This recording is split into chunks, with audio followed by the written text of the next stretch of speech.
صدقۃ الفطر کا نصاب اور زکوٰۃ کا نصاب ایک ہے. زکوٰۃ کے نصاب پر سال گزرنا شرط ہے، صدقۃ الفطر کے نصاب پر سال گزرنا شرط نہیں. اگر کسی کے پاس عید الفطر کے دن میں 52.5 تولہ چاندی یا اس کے برابر نقدی یا سونا یا زیورات یا کوئی بھی چیز ضرورت سے زائد ہو تو اس پر صدقۃ الفطر واجب ہوگا. صدقۃ الفطر 4 اشیاء کے بارے میں دیا جاتا ہے. نمبر 1 گندم، نمبر 2 کھجور، نمبر 3 جو، نمبر 4 کشمش. گندم 2.25 کلو کا جو ریٹ بنتا ہے اس کا حساب لگا کر ہم نے صدقۃ الفطر ادا کرنا ہے.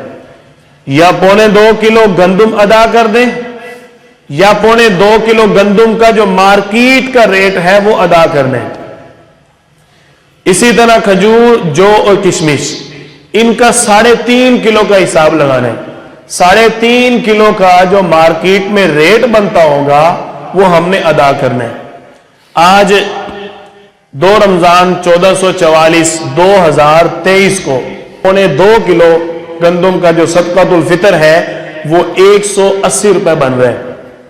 کم از کم 180 روپے ایک بندے کا فطرانہ ہے.